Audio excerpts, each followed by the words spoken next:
as hell.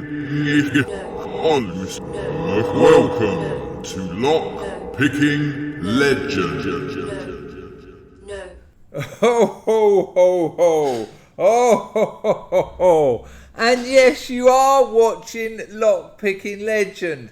Now, this is an absolute cracker, this video. I put a lot of work into it, next to nothing. But there's a lot that I haven't seen before. Well, I have, because I've done it. But, you know, you may not have, and it is interesting. And I want you to stay to the end. It'll only be a short video, but I want to talk about the live lounge. There's going to be a free one nearer Christmas, so you can all get to come along to that. And I want to just say a couple of things about that. We had another one. It was great fun. But anyway, let's crack on with this. Remember I bought those warded locks a while back?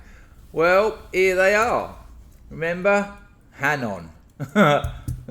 The name in security. Now look, notice I've got those, well, nut and bolts holding that together. Well, actually, before we... Well, look, I'll show you it working, but you'll see it sort of doesn't. And that's why I'll have an intermission. Oh dear, but that doesn't matter. Hang on, we need to stop this. Stop. We just need to stop. No. Intermission.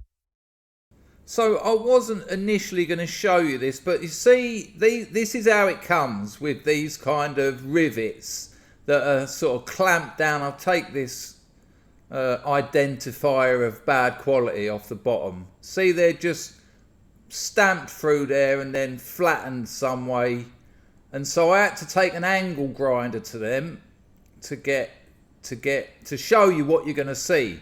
I'm basically going to rip this thing apart, but you know, as you can see, where the angle grinder has caused some dramas on them. But that's I had to basically just take them off. And because they're holding the whole thing together.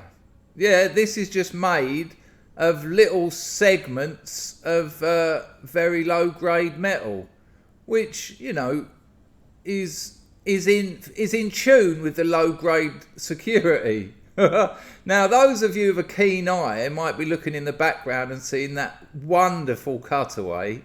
Oh yes. But I'm going to show you. Oh, we're jumping so far ahead of the game now. But this come out because I had to shave a couple of bits off this. There were a couple of posts sticking out there and coming out each side here.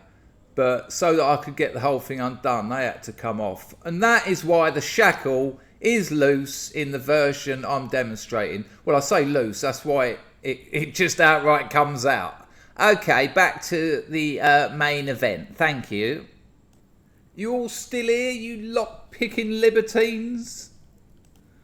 Well, so I've unscrewed these. These are the nut and bolts I put through it to hold it together. But this is lovely. I mean, for a rubbish lock, like security rating -100, I mean, you could throw it at an intruder, I guess. Just take those off. Now, check this out. Check out the marvel of a warded lock. A plate. We could call it a segment or a section. Now look at that. Can you see in the top there? I will use something more appropriate, like some tweezers. You see this little plate here? I have to put my finger on it. I'll put a picture of this up so you can see it better.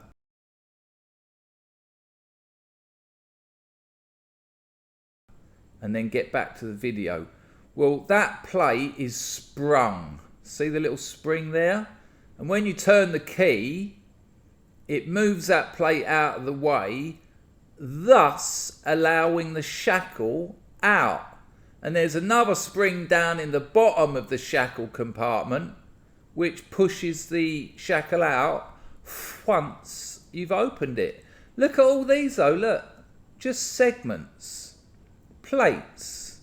If you've got any other words you could use for them, put them in the comments. No using ChatGPT to give you a list of synonyms. I mean, I did, I just forgot them all. Now, you can see that they're all slightly different. That's so that the key for one won't work in another. But as as I showed you in the skeleton key video. Yeah, look at that one.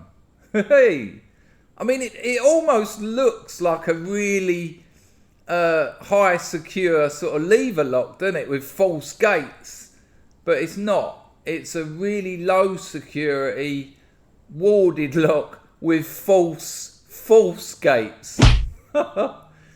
You know, if you're only preventing the key that you got with another one from working in it, well, I'll link to that video in the top right now so you can understand how these work if you haven't seen that video. But look at all this. So to make one of these locks, they just punch out a load of these, probably about 1 zillion, something like that. And that's it. And then they just rivet them together, stick a couple of springs in, stick that plate in, and there's your rubbish. And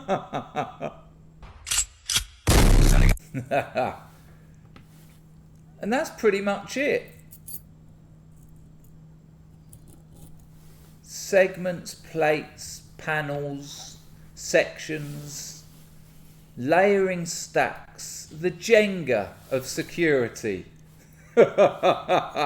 Right, now let's have a look at something else that looks a little bit like this.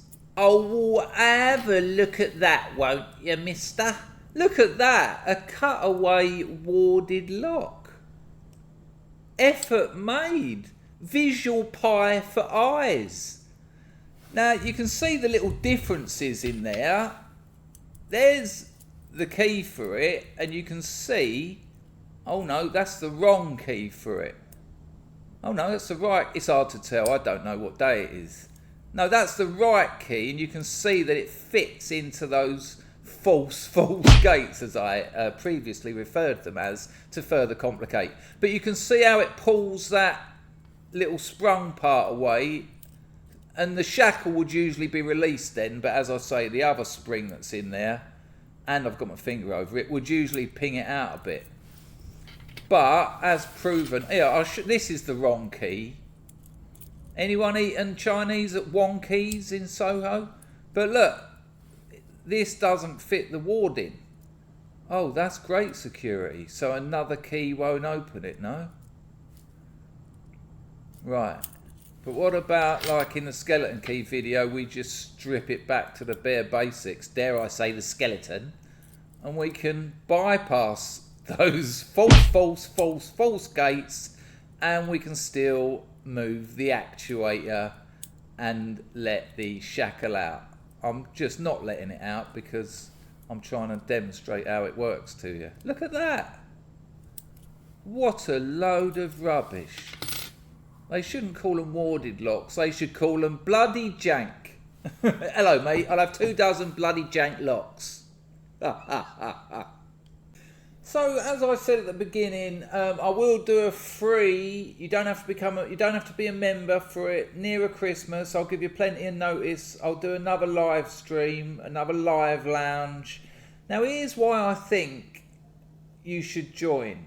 If we were to have 40, 50 people regularly come into those live lounges, yes, you have to become a member. Yeah, it's about £2.50 a month. But at the end of it, once I've done the hour and a half where we've got people on, we've talked to the people in the chat, shown loads of clips, had a laugh, and they have been fun, even though we've only had 8 or 9 people in. At the end of it, we can do like a swap meet. What tools have you got that you don't want anymore? What locks have you got you're ready to pass on? Everyone can put that in the chat. I've got a Lichier M5 I don't need.